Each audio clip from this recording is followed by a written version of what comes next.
नमस्कार, मैं हूँ लक्ष्मी नारायण। आपका स्वागत है यूट्यूब के इस मंच पर। आज हमारे बीच काव्य यात्रा की सीरीज में जो हमारे मेहमान हैं, उनका नाम है अजय श्रीवास्तव अजय। वे झांसी के वैगन मरम्मत कारखाना में मुख्य कारखाना प्रबंधक के पद पर कार्यरत हैं। रेलवे के इतने बड़े जिम्मेदार पद पर रहते हुए अपने लिए साहित्य के लिए समय निकाल पाना, ये अपने आप में एक बड़ी चुनौती है। या ये कह लें कि किसी व्यक्ति की उसकी रचना धर्मिता के प्रति प्रतिबद्धता है। किस तरह से वो समय निकालते हैं, किस तरह से उनमें इस रुचि का विकास हुआ, इस पर बातचीत करने के लिए आज अजय जी हमारे बीच में हैं। अजय जी, आपका स्वागत है। नमस्कार। अजय जी, आप रेलवे के इतने बड़े अधिकारी हैं, इतने बड़े महत्वपूर्ण पद पे हैं। अ, किस तरह से, और टेक्निकल पद पे हैं, तकनीकी पद पे हैं, और साहित्य, इन दोनों के बीच कैसे समन्वय रहता है और कैसे आपके मन में ये रुचि पैदा हुई, हम जानना चाहते हैं। एक बात मैं बिल्कुल क्लियर कर दूं कि मैं कभी भी साहित्य का विद्यार्थी रहा नहीं, लेकिन जहाँ तक मुझे लगता है कि साहित्य, कविता, कहानी ये मन का विषय होता है। ये निर्भर करता है कि आप क्या सोचते हैं, कैसे सोचते हैं, चीज़ों को कैसे देखते हैं, और वहाँ से मुझे लगता है कि कविता और साहित्य जन्म लेता है। अजय जी, साहित्य यात्रा पर आपके चलें उससे पहले हम थोड़ा आपके व्यक्तिगत जीवन के बारे में जानना चाहते हैं। किस तरह से आपका प्रारंभिक जीवन रहा, पढ़ाई लिखाई किस तरह से, कहाँ से हुई? मैं मूलतः तो उत्तर प्रदेश का ही रहने वाला हूँ। तो फादर मेरे गोरखपुर के पास एक शुगर फैक्ट्री में थे, और वहाँ से हमने प्रारंभिक शिक्षा प्रारंभ की, और उसके बाद से फिर इंजीनियरिंग किया, और आते-आते ये पड़ाव, ज़िंदगी का पड़ाव यहाँ तक पहुँचा। और एक चीज़ बता दूँ कि जो साहित्य की बात आपने पहले पूछी थी, तो मुझे लगता है कि ये मुझे विरासत में मिला हुआ है, क्योंकि मेरे पिताजी बहुत अच्छे बड़े साहित्यकार रहे हैं, और उनके लिखे काफ़ी उपन्यास, कविताएँ उस समय प्रकाशित हुई थी, और उनकी रचनाएँ बहुत फ़ेमस हुई थी। और फ़ादर ने बताया था कि वो फणीश्वरनाथ रेणु के साथ एक रूममेट रहे हैं। तो मुझे लगता है कि वो विरासत हमारे खून में है, जिसकी वजह से कविताएँ मैं लिखता हूँ। अच्छा, तो रेलवे में आपका आना कब हुआ, और ये लेखन की शुरुआत कब हुई? क्या इन दोनों के बीच कहीं कोई समन्वय है? और रेलवे में आने से तो मुझे नहीं लगता लेखन का कोई बहुत कोई जुड़ाव है।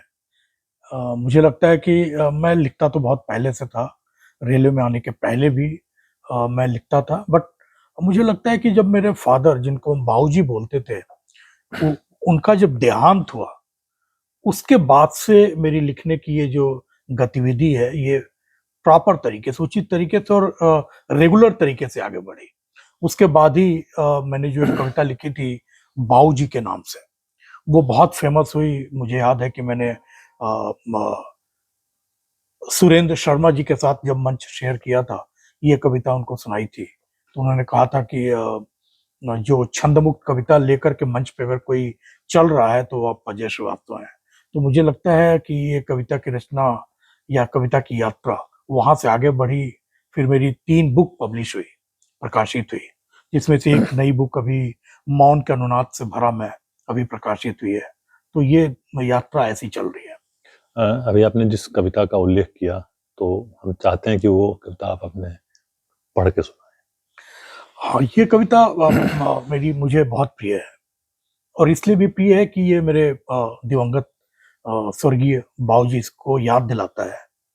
ये छोटी-सी कविता है कि आप देखें, हर कविता की एक कविता यात्रा होती है। ये कविता तब लिखी थी मैंने, मुझे याद है, मुझे मेरे बाबूजी, जिन्हें हम बाबूजी को बाबूजी बोलते थे, उनको उनका स्वर्गवास हुए करीब 6 महीने के आस-पास हुए थे, और मेरी डॉटर उस समय छोटी थी, 5-6 साल की थी। मैं शेविंग कर रहा था, दाढ़ी बना रहा था। वो मेरे पीछे खड़ी थी, और उसने मेरे से सवाल किया कि डैडी ये क्या कर रहे हो? देखिए, कविता वहाँ से प्रारंभ होती है, वहाँ से स्टार्ट होती है। और ये जो कविता है छोटी-सी, इसमें आप देखेंगे कि जब आप जवान होते हो, तो आपका अ, अपने पेरेंट्स के प्रति एक अलग विचारधारा चलती है, वो अच्छे लगते हैं, नहीं लगते हैं।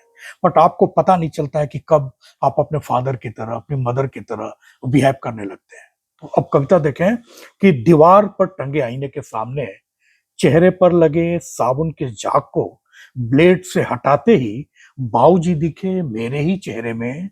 जब मेरी बेटी ने पीछे से आवाज लगाई, मुझे भी झाग लगा दो ना। देखिए, कविता अब यहां से प्रारंभ हो रही है कि दीवार पर टंगे आईने के सामने चेहरे पर लगे साबुन के झाग को ब्लेड से हटाते ही बाबूजी दिखे मेरे ही चेहरे में। जब मेरी बेटी ने पीछे से आवाज लगाई, मुझे भी झाग लगा दो ना। और अचानक 40 साल पहले की मेरी ही आवाज की अनुगूंज सुनाई दी मुझे।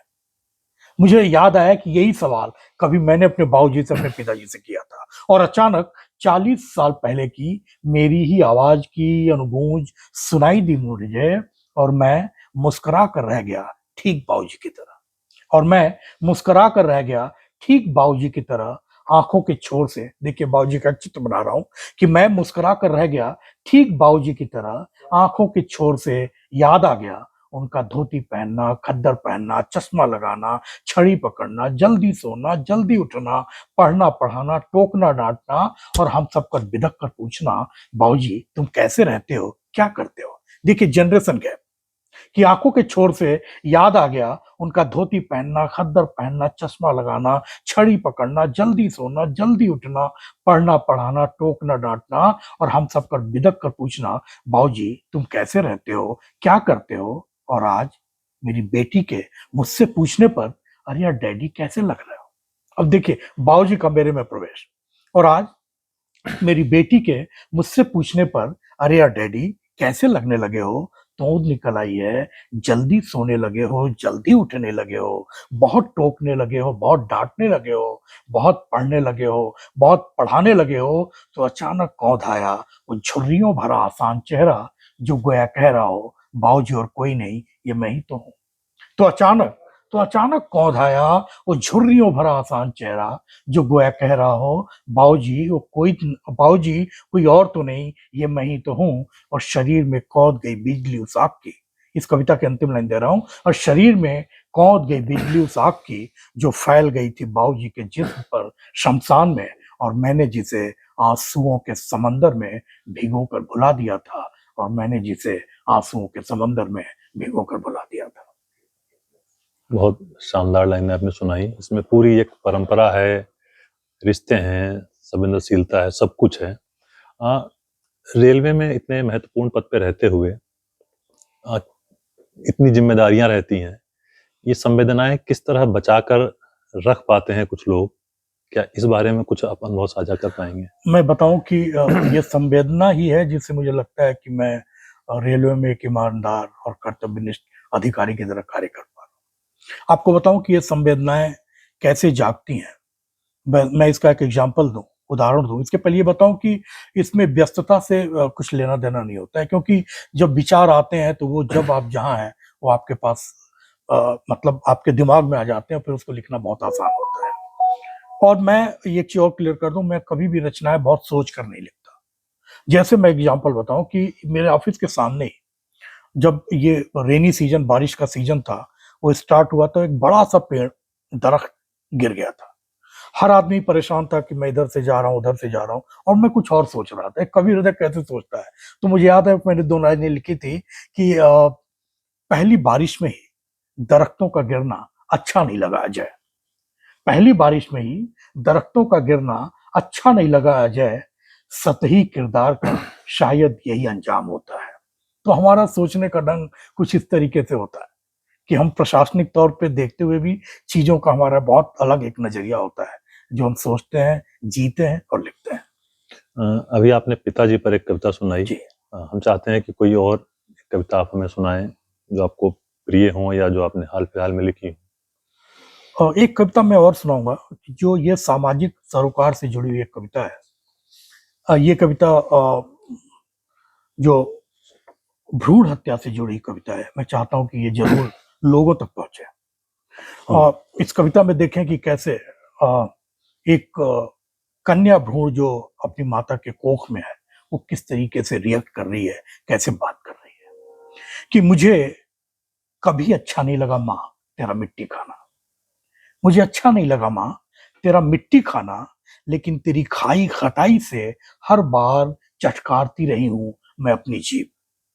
मुझे बिल्कुल अच्छा नहीं लगा माँ तेरा मिट्टी खाना, लेकिन तेरी खाई खटाई से हर बार चटकारती रही हूं मैं अपनी जीभ, और तुझे उल्टी होने पर हर बार सहलाया है मैंने तेरा पीठ भीतर से, और तुझे उल्टी होने पर हर बार सहलाया है मैंने तेरा पीठ भीतर से। और माँ तेरी रोटी बेलती हाथ से आती चूड़ियों की खनक के साथ कई बार झूमी हूं मैं माँ, और तेरी रोटी बेलती आती चूड़ियों की खनक के साथ कई बार झूमी हूं मैं माँ। और बापू खूब पहचानती हूं मैं तेरे हाथ का स्पर्श, और बापू खूब पहचानती हूं मैं तेरे हाथ का स्पर्श, और तेरी उंगली पकड़कर जाने कहां कहां घूम आई हूं मैं, और कोक के अंदर से ही कई बार चिल्लाकर डराया है मैंने तुम्हें जब तूने अम्मा के पेट पर कान रखकर मेरी आहट ली है, और कोक के अंदर से ही कई बार तेरे कान में चिल्लाकर डराया है मैंने तुम्हें जब तुमने अम्मा के पेट पर कान रखकर मेरी आहट ली है। और बहना और दीदी तेरी गुड़िया की शादी का भी खूब ख्वाब देखा है मैंने, और बहना तेरी गुड़िया की शादी का भी खूब ख्वाब देखा है मैंने। मन करता था अंधेरे की दुनिया से कूद बाहर आऊं तुरंत, मन करता था कि अंधेरे की दुनिया से कूद बाहर आओ तुरंत, पर करती क्या, न पूरा हाथ, न पूरा पैर, न पूरा सर, न पूरी धड़कन, थी तो केवल उमंगों की ऊंची परवाज। पर करती क्या, न पूरा हाथ, न पूरा पैर, न पूरा सर, न पूरी धड़कन, थी तो केवल उमंगों की ऊंची परवाज। फिर जाने क्यों मुझे रोशनी की दुनिया में ले आना यकायक, फिर जाने क्यों, मुझे रोशनी की दुनिया में ले आना यकायक अम्मा के कोख से। और अम्मा तेरी सिसकियां और बापू तेरा जबड़ा भी सुबकना सब याद है धुंधला धुंधला। अम्मा तेरी सिसकियां और बाबू तेरा जबड़ा भी सुबकना सब याद है धुंधला धुंधला। और फिर कुछ जबरदस्ती हाथों का बाहर निकालना मुझ अधूरे को, फिर कुछ जबरदस्ती हाथों का बाहर निकालना मुझ अधूरे को, और कुछ जानी पहचानी आवाज के साथ इस दुनिया से मेरा अंतिम साक्षात्कार। अच्छा किया फिर बेटी थी, कुछ जानी पहचानी आवाजों के साथ मेरा अंतिम साक्षात्कार। अच्छा किया फिर बेटी थी। मुझे अफसोस बस इतना था माँ, मुझे अफसोस बस इतना था माँ, काश तेरी गोद में बैठ तेरा दुख अपना बना पाते। मुझे अफसोस बस बस बस इतना था माँ, काश तेरी गोद में बैठ तेरा दुख बांट पाती। बापू तेरा सर दबा तेरा दर्द अपना बना पाती, और बहना तेरी गुड़िया की शादी में हम सफर बन पाते, और बहना तेरी गुड़िया की शादी में हम सफर बन पाती। दे पाती इस यज्ञ को काश अपने पैरों के निशान, दे पाती इस यज्ञ को काश अपने पैरों के निशान।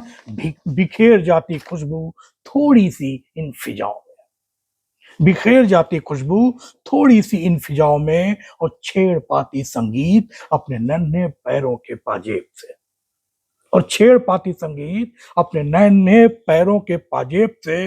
पर अफसोस बैठ डोली में पिया के घर जाने की जगह उड़ रही हूं अनंत आकाश में आधी अधूरी।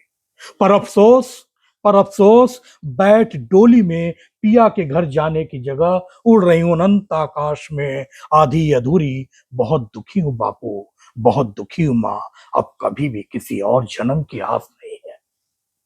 बहुत दुखी हूं बापू, बहुत दुखी हूं माँ, अब कभी भी किसी और जन्म की आस नहीं है। मत रो माँ, मत रो बापू, मुझसे देखा नहीं जाएगा, लेकिन मत रो माँ, मत रो बापू, मुझसे देखा नहीं जाएगा। यद्यपि जानती हूं ये क्षणिक आंसू किसी पुत्र रत्न के आमद में फिर खिल उठेंगे। मत रो माँ, मत रो बापू, मुझसे देखा नहीं जाएगा। यद्यप जानती हूं ये क्षणिक आंसू किसी पुत्र रत्न के आमद में फिर खिल उठेंगे, लेकिन मैं तो बेटी हूं ना, फिर भी बद्दुआ नहीं दूंगी। खुश रहो फिर भी खुश रहो, खुश रहो फिर भी खुश अजय जी, अभी आपने अपने पिताजी के बारे में चर्चा की, श्री बिहारी बांके बिहारी लाल श्रीवास्तव निराश। निराश जी के बारे में, और जी। आपने एक बड़े साहित्यकार उनका नाम लिया। कुछ उस अनुभव के बारे में जो आपने देखा, सुना या पिताजी से सुना हो, उसके बारे में। देखिए, मेरे पिताजी बहुत अच्छे फनकार थे, बहुत अच्छे कवि थे। उनके 2 उपन्यास, जैसे मैंने कहा, कि पब्लिश हुई, और महादेवी वर्मा जी के द्वारा उनको निराश की पदवी मिली। तो एक अच्छे साहित्यकार थे, और निश्चित तौर पे मेरा मानना है कि जो अच्छा साहित्यकार होता है, वो बहुत अच्छा इंसान होता है। तो मेरे बाबूजी बहुत सीधे-साधे आदमी थे, और मुझे लगता है कि मेरी हर कविता, हर रचना में उनकी महक, उनके उनके विचार, ये कहीं न कहीं झूमते हुए नज़र आते हैं। धन्यवाद आपका समय देने के लिए।